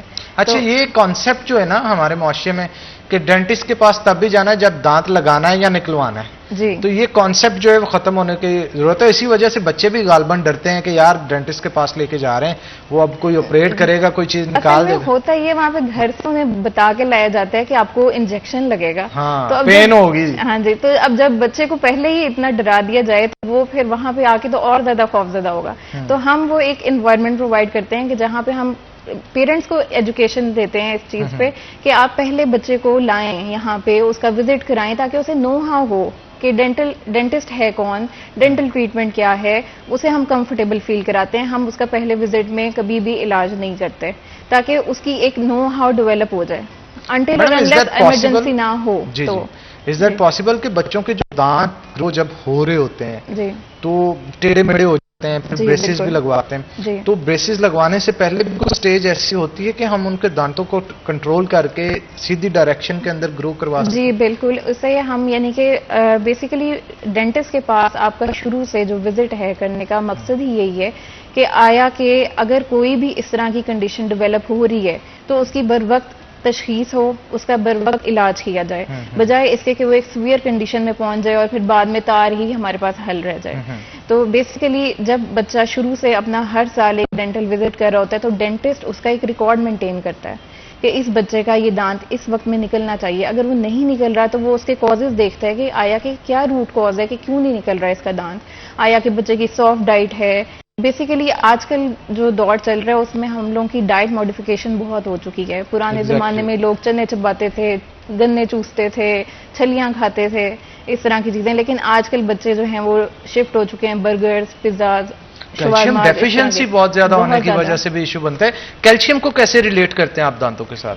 बेसिकली आप यानी कि हम शुरू से पेरेंट्स को सजेस्ट करते हैं कि वो बच्चों को मल्टीविटामिन जो हैं वो देना शुरू कर दें। इंटरनेशनली आप अगर स्टडी करें तो आपको ये हर जगह यानी कि एक रूल मिलता है कि वहाँ पे जब बच्चा पैदा होता है तो वो शुरू से आपको विटामिन डी बच्चे को देने को कह देते हैं, यानी कि वो बच्चे को प्रिस्क्राइब करते हैं, माँ को बताते हैं कि आपने खुद भी विटामिन डी लेना है और बच्चे को भी देना है विटामिन डी। तो उससे ये होता है कि विटामिन डी जब होगा तो वो कैल्शियम की एब्जॉर्प्शन में हेल्प करेगा। आया कि बच्चा दूध की फॉर्म में कैल्शियम ले रहा है या जिस भी बाद में अपनी ये वीनिंग जब उसने स्टार्ट कर दिया तो डाइट की फॉर्म में अगर वो ले रहा है तो उसकी एब्जॉर्प्शन जो है कैल्शियम की तभी होगी जब विटामिन डी आपकी बॉडी में सफिशिएंट होगा। तो यहाँ पे आजकल ये कॉन्सेप्ट बहुत यानी कि पीछे रह चुका हुआ है, हम यानी कि कोई इस तरफ अपना ध्यान नहीं देते। डॉक्टर साहब, विटामिन डी के साथ विटामिन के कितना इंपॉर्टेंट है? क्योंकि ये भी तो जितने भी मिनरल्स और न्यूट्रिएंट्स हैं बॉडी में उसका हर जगह अपना अपना रोल है, तो हम ये नहीं कह सकते कि ये चीज़ इंपॉर्टेंट है और ये चीज़ इंपॉर्टेंट नहीं है। इसीलिए मैंने आपको शुरू में ही सजेस्ट किया कि हम बच्चे को कहते हैं कि जब छोटा सा बच्चा जिसे हमने विटामिन डी देना शुरू किया, जब उसकी एक उम्र ऐसी पहुंच गई, जब वो 6 माह का हो गया, जब वो बाकी विटामिन को एब्जॉर्ब कर सकता है, तो हम फिर मल्टीविटामिन पे सिरप पे शिफ्ट कर देते हैं। हम माँ बाप को कहते हैं कि हमारी डाइट ऐसी नहीं है कि हम फुल ऑन वैसी डाइट लें कि हमारे हर तरह के न्यूट्रिएंट्स पूरे हो रहे हों। तो हम साथ सजेस्ट करते हैं पेरेंट्स को कि बच्चे को उसकी प्रॉपर ग्रोथ के लिए, उसकी प्रॉपर नरिशमेंट के लिए जो मल्टीविटामिन है वो साथ ज़रूर यूज़ करें। बिल्कुल ठीक कहा आपने। अच्छा डॉक्टर साहब, ये भी बताइएगा कि जो फ्रैक्चर के केसेस आते हैं आपके पास, एक्सीडेंट के वगैरह अगर हो जाता है किसी का, तो इमरजेंसी के अंदर भी ये द प्रोफेशनल्स जो है कोई इमरजेंसी के हवाले से? बेसिकली ये consultant based, specialist based practice है हमारी, ठीक है। उसमें हम यानी कि फर्स्ट एड ट्रीटमेंट तो इमरजेंसी में फौरन प्रोवाइड कर सकते हैं, लेकिन जिस तरह आपको यानी कि थोड़ा सा नो हाउ होगी कि हम जब भी कोई यानी कि अगर प्रोसीजर हमने सर्जिकल करना है, जो एक्सटेंसिव सर्जरी है, तो वो उसके लिए हमें ओटी रिक्वायर्ड होती है, तो वो फिर हॉस्पिटल में हम पेशेंट को जो है ना उस तरह रिकमेंड कर देते हैं। जो फर्स्ट एड ट्रीटमेंट है उसका वो हम अपने क्लिनिक पर प्रोवाइड करके फिर हम किसी यानी कि हॉस्पिटल में जहाँ पे यानी कि आपकी सर्जरी प्रॉपर हो सके, इवन दो हमारे जो एसोसिएटेड यानी कि मैक्सिलोफेशियल सर्जन हैं वो ही जो जहाँ पे वो यानी कि एसोसिएटेड हैं सर्जरी में, ओटी में, वो वहाँ पे उसे रेफर कर देते हैं और फिर वो पेशेंट्स को वहाँ पे कैरी आउट करते हैं। अच्छा डॉक्टर साहब, ये जो ब्रेसेस वगैरह लगते हैं, रूट कनाल होता है, इस तरह की कौन कौन सी सर्विसेज हैं जो आप प्रोवाइड कर रहे हैं? हम लोगों के पास डेंटल से रिलेटेड तमाम सर्विसेज प्रोवाइड की जाती हैं, जिसमें हमारे पास स्केलिंग, पॉलिशिंग से रिलेटेड, एस्थेटिक से रिलेटेड तमाम प्रोसीजर किए जाते हैं। फिलिंग्स जितने भी किस्म की हैं वो सारी की जाती हैं। आजकल जिस तरह एस्थेटिक्स का दौर है तो लेटेस्ट टेक्नोलॉजी हम यूज़ करते हुए इनके टूथ कलर फिलिंग जो हैं वो भी प्रोवाइड करते हैं। इसके अलावा हम लोगों ने यानी कि ब्रेसेस से रिलेटेड अलाइनर्स बहुत इन हैं, हम अलाइनर्स को भी यानी कि सपोर्ट करते हैं। इसके अलावा हम लोगों ने एस्थेटिक्स में मजीद ऐड करने के लिए अपने पेशेंट्स को एक और फैसिलिटी प्रोवाइड की है जिसमें हाइड्रा फेशियल है, वो भी हम लोग वहाँ पे प्रोवाइड करते हैं। हाइड्रा फेशियल भी दे रहे हैं आप साथ साथ में? ये तो बड़ी अच्छी बात है। ख़वातीन बड़ी अट्रैक्ट हुई होंगी इस चीज़ को देखने के बाद और काफ़ी कॉन्शियस भी होती हैं वो ब्यूटी को लेकर। बेसिकली हम लोगों का एक कॉन्सेप्ट यही था कि एक पेशेंट या कोई एक फैमिली अगर आपके पास आके रजिस्टर हो रही है, जिस तरह इंटरनेशनली आपने देखा होगा वहाँ पे किसी एक क्लिनिक के साथ आपको रजिस्टर होना पड़ता है and then you will carry out all your procedures over there. तो हम लोगों ने वो चीज़ प्रोवाइड की कि हमारे पेशेंट को इधर उधर घूमना ना पड़े, तमाम फैसिलिटीज एक ही जगह, तमाम फैसिलिटी। अगर उसको डेंटल से रिलेटेड कोई इशू है वो वहाँ पे टैकल किया जाए, उसे मेडिकल से रिलेटेड कोई इशू है या बच्चों की वैक्सीनेशन या बच्चों की कोई भी चीज़ ऐसी है जो वो डॉक्टर को दिखाना चाहते हैं तो वो उन्हें इधर उधर ना जाना पड़े। इसीलिए हमने पीडियाट्रिशियन, मेडिकल स्पेशलिस्ट, डेंटल यानी कि और एस्थेटिक सब कुछ यानी कि कंबाइन करके अंडर वन रूफ सब कुछ प्रोवाइड किया है। ठीक है, एस्थेटिक ब्यूटी की तरफ जाएं तो कौन कौन सी सर्विसेज है जो आप दे रहे हैं? हम लोग अभी जो डेंटल एस्थेटिक से रिलेटेड है उसमें टीथ वाइटनिंग है, ठीक है, उसमें हम लोग जो टूथ कलर फिलिंग्स है वो प्रोवाइड कर रहे हैं। और फेशियल, अगर सुपरफिशियल फेशियल की तरफ जाएं तो हम लोग हाइड्रा फेशियल प्रोवाइड कर रहे हैं। इसमें जो हमारे मैक्सिलोफेशियल सर्जन हैं आगे वो ब्यूटॉक्स वगैरह इस तरह की चीज़ें प्रोवाइड कर रहे हैं। बिल्कुल ठीक है। अच्छा डॉक्टर साहब, बहुत सारे लोग ऐसे होते हैं ना जो पान शान खाते हैं ज़रा और अपने दांत खराब कर लेते हैं, या स्मोकिंग करने वाले जो होते हैं उनके भी दांत खराब ही होते हैं ऑलमोस्ट, तो उनके लिए ऐसे भी पेशेंट्स आपके पास आते होंगे कि अब इनको वाइड करना है या ठीक करना है, लेकिन पान खाने वाले अक्सर जो होते हैं उनके दांत तो यूं महसूस हो रहा है जिंदगी में कभी शायद ठीक ही ना हो, तो उनके लिए क्या मैसेज है? बेसिकली वो दांत के ऊपर जो एक कलर है, जिस तरह पान के अलावा कॉफ़ी, टी, इन सब के स्टेन्स होते हैं, तो उसके लिए हम अपने पेशेंट्स को रिकमेंड करते हैं कि स्केलिंग एंड पॉलिशिंग का जो ट्रीटमेंट है ना वो हम रिकमेंड करते हैं। इवन यानी कि ये एक जनरल रूल है इंटरनेशनली कि आपने एवरी 6 मंथ्स जो है वो स्केलिंग लाजमी करानी है। ये एक हाइजीन प्रोसीजर है जो हर किसी को करवाना चाहिए, लेकिन यहाँ पे क्योंकि लोगों में इतनी अवेयरनेस नहीं है डेंटल से रिलेटेड, तो वो जिंदगी में कभी किसी ने अगर उन्हें कह दिया तो वो बहुत अरसे बाद फिर आते हैं, तो वो अपनी सारी जिंदगी वो गुजार के एक दफ़ा जब वो आएंगे तो उनका पहला क्वेश्चन होता है कि जी मैंने सुना है कि दांतों की सफाई करवाने से दांत खराब हो जाते हैं या दांत ढीले हो जाते हैं। तो बेसिकली उन्हें उसका बैकग्राउंड कॉन्सेप्ट नहीं पता होता कि उनकी जो गम्स में यानी कि स्वेलिंग हो चुकी है, जो गम डिजीज उनकी एक्टिव हो चुकी है, उसकी वजह से ये यानी कि सब कुछ होता है, और वो स्केलिंग या पॉलिशिंग की वजह से नहीं होता। बेसिकली स्केलिंग एंड पॉलिशिंग ने उससे क्योर करना है जो हमारे दांतों के ऊपर पीला पत्थर जम जाता है, जिसे हम मेडिकल लैंग्वेज में कैलकुलस बोलते हैं। तो वो अगर आपके दांतों पे पड़ा रहेगा वो एक कांस्टेंट ट्रॉमा प्रोवाइड करता रहेगा। वहाँ पे बैक्टीरियल ग्रोथ होती है, जो आपका स्लाइवा है उसमें कैल्शियम और फास्फोरस जब आपके फूड पार्टिकल के साथ मिलके वहाँ पे एक स्टोन की फॉर्म बना लेता है। अगर वो वहाँ पे कांस्टेंट आपके पड़ा रहेगा गम पे तो वो एक कांस्टेंट ट्रॉमा है, ग्रो कर जाएगी बैक्टीरिया। बिल्कुल।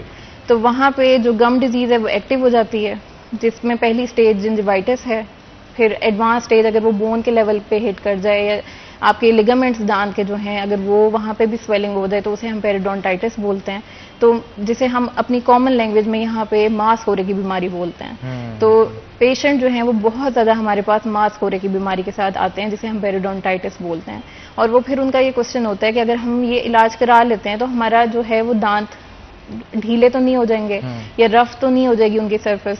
लेकिन मैं सबको यहाँ के आपके प्लेटफॉर्म के थ्रू ज़रूर बताना चाहूँगी कि दांतों की स्केलिंग और पॉलिशिंग जो है एक ऐसा ट्रीटमेंट है जिससे आपके दांत खराब नहीं होते बल्कि प्रिवेंट होते हैं। आपकी गम डिजीज़ भी प्रिवेंट होती है, वहीं पर रुक जाती है। जो गम डिजीज़ आपकी एक दफ़ा एक्टिव हुई भी है उसे हम मजीद यानी कि आगे बढ़ने ग्रो से करने से रोक सकते हैं। अच्छा डॉक्टर साहब भाई, ये जो छालियाँ और पता नहीं क्या क्या 1-to-1 और मावा और गुटके जो खाते हैं उनको कैंसर लाहक होता है, बीमारियां लगती हैं? ये बहुत यानी कि आपका मैं क्वेश्चन अप्रिशिएट करूंगी। हमारे पंजाब में तो इतना खैर नहीं है इसका रेशो जो है, लेकिन सिंध साइड पे बहुत ज़्यादा है। तो इससे जो है कैंसर जो है वो एक्टिवेट होता है। क्यों होता है? क्योंकि हम जो पेशेंट्स हैं वो एक साइड पे उसे रखते हैं, तो वहाँ पे जो केमिकल्स डेवलप होते हैं वो आपके म्यूकोजा को डैमेज करते हैं और इवेंचुअली एक स्टेज ऐसी आती है कि वो कैंसरस स्टेज में चेंज हो जाता है। उसमें हमारे पास डिफरेंट कैटेगरीज हैं कि किस किस्म का कैंसर बन रहा है। वहाँ पे बहुत सारे लोगों में वो क्योरेबल होता है, लेकिन कोई कोई पेशेंट्स हमारे पास ऐसे भी आते हैं कि वो खुदा ना खासा क्योरेबल नहीं होता। तो मैडम ये नहीं ना खाना चाहिए, आप ये भी साथ साथ तलकीन करें ना लोगों जी बिल्कुल नहीं खाना चाहिए। और उसमें यानी कि हमारा बीइंग अ डेंटिस्ट मैं समझती हूँ कि ये हमारा फर्ज है कि हम अपनी जो कम्युनिटी है उसको एजुकेट करें, क्योंकि यहाँ पे पाकिस्तान में जो तालीम की शरह है वो बहुत कम है। लोगों में इतना कॉन्सेप्ट नहीं है डेंटल हाइजीन को रिलेटेड कि हमने उसे कैसे लेके चलना है, सफाई का कैसे ख्याल रखना है। अगर हम यानी कि देखा जाए तो ये हम अपनी इस्लामिक पॉइंट ऑफ व्यू से भी देखें तो ये सुन्नत है। हजूर पाक ने भी बिल्कुल तबलीग करना किसी अच्छी चीज जी बिल्कुल, और हजूर पाक सल्लल्लाहु अलैहि वसल्लम ने भी हमें यानी कि इस चीज़ पे यानी कि तलकीन की है कि आप खाने के बाद कुल्ली करें। अब उसके पीछे एक बैकग्राउंड कॉन्सेप्ट है जो वो बताना चाहते हैं लोगों को, तो उसमें यानी कि हम लोग लेकिन उस चीज़ की तरफ आते नहीं हैं और वो हम निगलेक्ट करते रहते हैं। अब लोग कहते हैं कि डेंटिस्ट्री जो है वो बहुत ज़्यादा महंगी है या फिर ये इसमें हम लोग अफोर्ड नहीं कर पाते, लेकिन मैं अपने पेशेंट्स को यही कहना चाहूँगी कि कोई ऐसा मसला नहीं होता अगर आप जो है वो बर वक्त इलाज करें। बिल्कुल, इस पे मैडम मजीद गुफ्तगू करेंगे, लेकिन एक छोटी सी ब्रेक के बाद ब्रेक लेंगे। ब्रेक के बाद दोबारा हाजिर होते हैं। आपने कहीं नहीं जाना, हमारे साथ रहना है।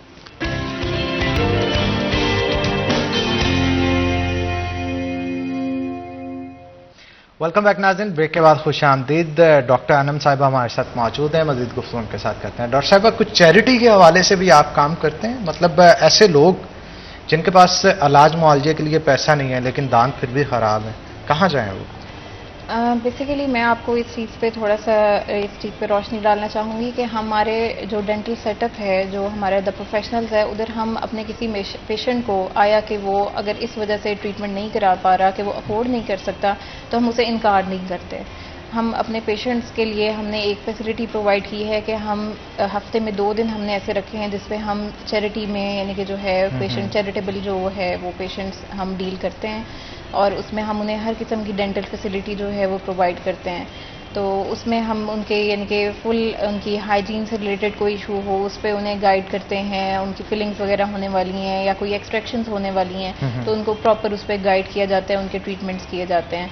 तो हम लोगों ने ये एक कॉन्सेप्ट यानी कि लोगों में ये डेवलप किया यहाँ पे कि हम आपके लिए हाजिर हैं हर वक्त। हम ऐसे नहीं कहेंगे कि हमारे ऑर्गेनाइजेशन में अगर कोई पेशेंट आ रहा है तो वो बगैर इलाज हुए जाए। यानी कोई भी दिन हो, कोई भी टाइम हो, कोई भी शख्स वहाँ पे जो नहीं करवा सकता इलाज वो भी आ सकता है। जी बिल्कुल, अगर कोई patient out of the day यानी कि जो हमारे एक हमने डेज अपने रखे हुए हैं, जिस तरह मंडे और वेंसडे जो है वो हमने 2 दिन रखे हुए हैं जिसमें हम चैरिटेबल पेशेंट्स को डील करते हैं। ठीक है। तो अगर उसके अलावा किसी दिन में वो पेशेंट आता है तो हम उसे उन दिनों के लिए अपॉइंट कर लेते हैं। अच्छा, टाइमिंग क्या होती है इन डेज की, मंडे और वेडनेसडे? हम लोगों की प्रॉपर यानी कि जो होल वीक है वो टाइमिंग यही है कि हम सुबह 10 बजे से जो है 2 बजे तक अवेलेबल होते हैं डेंटिस्ट वहाँ पे, और शाम में जो है वो 5 से 9 बजे तक अवेलेबल होते हैं। इसी तरह हमारी जो बाकी डिफरेंट फैसिलिटीज़ हैं, जैसे डायग्नोस्टिक फैसिलिटीज़ जो हम प्रोवाइड कर रहे हैं, ओपीजी, एक्सरे जो है, सेफ एक्सरे जो है, और 3D CBCT जो हम प्रोवाइड कर रहे हैं, तो वो भी आपको इन्हीं टाइमिंग्स में अवेलेबल रहेंगे। बिल्कुल ठीक कहा। तो ये कॉन्सेप्ट कहाँ से आपके पास आया, ये जो प्रोफेशनल्स का कॉन्सेप्ट है कि यार एक पूरा का पूरा क्लस्टर ऑफ डॉक्टर्स जो है वो एक जगह पे इकट्ठा करना और फिर लोगों को ये फैसिलिटीज़ प्रोवाइड करना, कॉन्सेप्ट कहाँ से ड्राइव किया? बेसिकली मैंने अपने फादर इन लॉ के साथ डिस्कस किया कि हम लोगों को एक ऐसी ऑर्गेनाइजेशन यहाँ पे बनानी चाहिए कि जिसमें हम लोग पेशेंट के लिए यानी कि उनको हर किस्म का treatment under one roof provide करें। तो उसमें उन्होंने यानी कि फिर उसे अप्रूव किया एंड देन वी मूव कि हमें एक अंडर वन रूफ जो है वो हर किस्म का जो है ना वो पेशेंट को यानी कि उसको डील करना चाहिए, या कि वो मेडिकल इशू से रिलेटेड आया है या बच्चे हैं या बड़े हैं, तो हर किस्म की एज ग्रुप को हमने जो है ना वो उसमें डील किया। ठीक है। और इसके साथ साथ मुझे ये बताइएगा कि वालिदैन को थोड़ी सी अवेयरनेस दीजिएगा कि बच्चों के हवाले से कि बच्चे जो चीज़ें खा रहे हैं, जिनके दांत ख़राब हो रहे हैं, उसको किस पॉइंट पे जाके जज करें कि अब इसे डेंटिस्ट पे ले जाने की ज़रूरत है, और कौन कौन सी चीज़ों को खिलाने से परहेज़ करें, और अगर टॉफ़ीज़ वगैरह खाते भी हैं तो कितनी क्वांटिटी में खा सकते हैं? ठीक है। उसमें ये है कि मैं पेरेंट्स को पहले तो यही सजेस्ट करूंगी कि वो अपने बच्चों का एनुअल जो है वो डेंटल चेकअप लाजमी करवाएं। सबसे पहले अगर वो फौरन नहीं भी आ रहे उनके दांत निकलने की सूरत में, तो जब उनकी एक ऐसी एज आ गई है, बच्चा 1 साल का हो गया या 2 साल का हो गया, उसके बाद से उसे एक हैबिट डेवलप करें उसकी, और वो खुद भी, बल्कि पेरेंट्स को खुद भी चाहिए कि वो अपना एनुअल एक डेंटल चेकअप जरूर कराएं, तो उसमें ताकि बर वक्त तशखीस हो सके, आपको ज़्यादा एक्सटेंसिव प्रोसीजर की तरफ ना जाना पड़े। इश्यूज हैं क्या? हाँ जी, उनके इश्यूज क्या क्या हैं, और अगर कोई डेवलप हो रहे हैं तो उनकी प्रिवेंशन क्या है, उनको कैसे वहाँ पे रोका जा सकता है मजीद आगे बढ़ने से। तो उसमें हम यही सजेस्ट करते हैं कि एनुअल जो है चेकअप वो लाजमी होना चाहिए। ये चॉकलेट्स, कैंडीज का क्या किरदार होता है दांतों को खराब करने में, और ये क्यों होते हैं? सारे बच्चों को इतने नहीं होते, जी खा वो भी उतने ही रहे होते हैं, और कुछ जिनके खराब हो जाते हैं वो भी उतने ही खा रहे होते हैं। ऐसे ही है। उसमें असल में पेशेंट टू पेशेंट एक तो केरीज डेवलप करने की टेंडेंसी होती है, जिसमें हमारी जेनेटिक्स भी इन्वॉल्व होते हैं, इन्वायरमेंटल फैक्टर्स इन्वॉल्व होते हैं।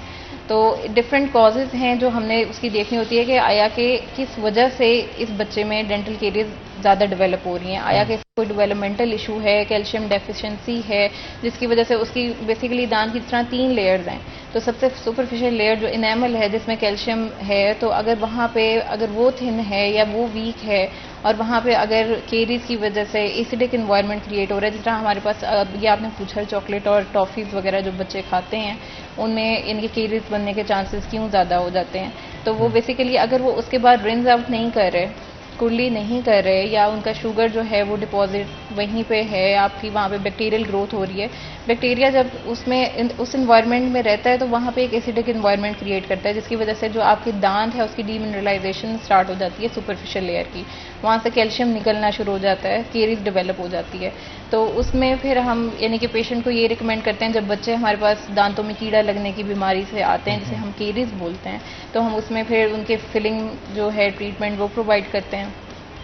और अगर उन केरीज को हमें लगे कि यहीं पे रोका जा सकता है मजीद डेवलप होने से, अगर फॉर एग्जांपल सिर्फ वाइट स्पॉट अगर बना है तो हम उसे वहीं पे रोक सकते हैं। उसमें हम फ्लोराइड एप्लीकेशन बच्चों में करते हैं। हम रिकमेंड करते हैं कि बच्चों में ऑफ एंड ऑन जो है वो फ्लोराइड एप्लीकेशन करवाएं पेरेंट्स, या अगर उनके किसी के दांत की कोई एनेटमी ऐसी है कि डीप पेटेंट फिशर्स हैं तो हम उनमें पेटेंट फिशर सीलेंट्स अप्लाई कर देते हैं ताकि उन डीप एरियाज में बैक्टीरियल ग्रोथ ना हो सके और वहाँ पे इनके केरीज डेवलप ना हो सके, उसको हम प्रिवेंट कर सकें। ठीक है। और डॉक्टर साहब ये भी बताइएगा कि बहुत सारे लोग ऐसे मैंने देखे जो अमेरिका वगैरह में रहते हैं और वहाँ से स्पेशली अपने दांतों का ट्रीटमेंट करवाने के लिए पाकिस्तान का रुख करते हैं। क्या यहाँ पे ट्रीटमेंट सस्ता है? वहाँ पे तो बहुत एक्सपेंसिव है, वो बताते हैं वहाँ पे। आप ये देखें कि पूरी दुनिया में जो डेंटल का ट्रीटमेंट है, जो डेंटल से रिलेटेड जितने भी इश्यूज डील किए जाते हैं, तो उनको फ्री ऑफ कॉस्ट नहीं है वो कहीं पे भी। इवन अगर फॉर एग्जांपल हम यूके भी देखें, अगर वो हेल्थ मेडिकल इंश्योरेंस में भी नहीं लेते वो, तो इंश्योरेंस करते वक्त बताते हैं कि भाई ये नहीं है, जी। बाकी सब है। जी, तो उस तो- पे आप क्या कहेंगी? उसमें हम यहाँ पे जो है ना पेशेंट्स हमारे पास बाहर से आते हैं कि वहाँ पे हमारा इलाज बहुत महंगा होता है, तो यहाँ पे उसमें करेंसी में चेंज करके एक तो उन्हें बेनिफिट होता है कि वहाँ की करेंसी जब यहाँ आके शिफ्ट होती है तो उनको यानी कि ज़्यादा मिलते हैं। तो बाकी जो आप पूरी दुनिया में जैसे मैंने बताया कि डेंटल ट्रीटमेंट जो है वो बहुत यानी कि कहीं पे भी फ्री नहीं किया जाता, क्योंकि इसकी जो मटेरियल कॉस्ट है वो बहुत ज़्यादा है।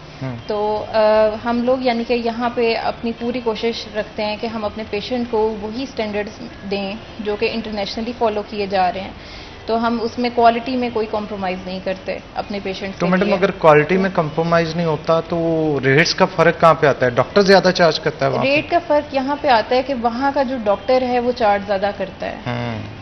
वहाँ पे यानी कि अगर हम यहाँ पे डॉक्टर्स अपने या डेंटिस्ट जो भी है अगर वो दिन के 10 मरीज देख रहे हैं तो वहाँ पे सिर्फ 3 या 4 एक दिन में अपॉइंटमेंट्स होती हैं, तो वो अकॉर्डिंगली, और साथ उनका जो सेटअप है वो गवर्नमेंट बेस्ड है। वहाँ पे यानी कि जो प्राइवेट सेक्टर है वो बहुत ज़्यादा एक्सपेंसिव है, तो वहाँ पे भी पेशेंट यानी कि इतने नहीं जाते जो अफोर्ड नहीं कर सकते। इवन जो उनका गवर्नमेंट सेक्टर है वहाँ पे भी यानी कि NHS फॉर एग्जांपल यूके में जिस तरह मेडिकल फैसिलिटी जो NHS कवर करती है लेकिन डेंटल फैसिलिटी नहीं कवर करती, उसमें उन्होंने 3 कैटेगरीज जो हैं वो डेवलप कर दिए हैं कि आया कि आपका इस कैटेगरी का ट्रीटमेंट होना है या सेकंड कैटेगरी का ट्रीटमेंट होना है, तो उसके हिसाब से उन्होंने एक फिक्स चार्जेस रख दिए हुए हैं वहाँ पे कि पेशेंट को वो पे करने ही पड़ेंगे। अच्छा मैडम ये बताइएगा कि ये अक्सर होता है ना लोगों का अंदर से मुंह पक जाता है, जी मतलब पकने के साथ साथ दाने बन जाते हैं जी। मुंह के अंदर और वो फिर इरिटेट करते हैं, जुबान पक जाना और बोला नहीं जाता बहुत सारे लोगों से, ये किस वजह से होता है और इसको कैसे रोका जा सकता है? उसमें बेसिकली आपके मेडिकल इश्यूज से रिलेटेड बहुत सारे ऐसे इश्यूज हैं जो आपको यानी कि सिम्टम्स जो हैं वो ओरली जो है वो आपके नज़र आते हैं, यानी कि आपकी ओरल हेल्थ जो है ना उनसे अफेक्ट होती है। आया कि आपकी कोई कैल्शियम विटामिन सी की डेफिशिएंसी हो रही है, उसकी वजह से कोई आपकी यानी कि इस तरह की चीज़ डेवलप हो रही है, आपकी कोई फंगल ग्रोथ हो रही है वहाँ पे, या एक कॉमन जिस तरह हमारे पास अक्सर लोगों में देखा होगा कि उनकी मुंह में एक छाला सा बन जाता है और वो काफ़ी देर जो है वो हर्ट करता रहता है, तो उसमें almost it will take 14 days to heal it out on its own. तो उसमें हम पेशेंट को ये है कि हम उनको जो टॉपिकल जेल्स हैं टॉपिकली अप्लाई करने के लिए वो देते हैं ताकि उनकी पेन रिलीव हो जाए।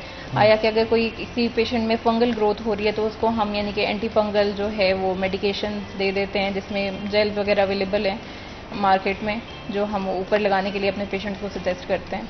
अच्छा मैडम आजकल ये बड़ा देखने को मिल रहा है कि आर्टिफिशियल टीथ लगवाने का जो है जी वो बड़ा ट्रेंड जो बनता चला जा रहा है, और समटाइम ऐसे भी होता है कि आपके दांत अगर सफ़ेद नहीं है उसके ऊपर कवरिंग भी देते हैं कि वो जी। वाइट नहीं, उसके हवाले से भी थोड़ा सा बताइएगा। ये भी एस्थेटिक ब्यूटी में मेरा जी, ख्याल आ रहा है। एस्थेटिक ब्यूटी में आता है। उसमें बेसिकली यहाँ पे हमारे पास पेशेंट्स जो है वो आके एक ये जो प्रॉपर एक टर्म यूज़ करते हैं कि हमें हॉलीवुड स्माइल चाहिए।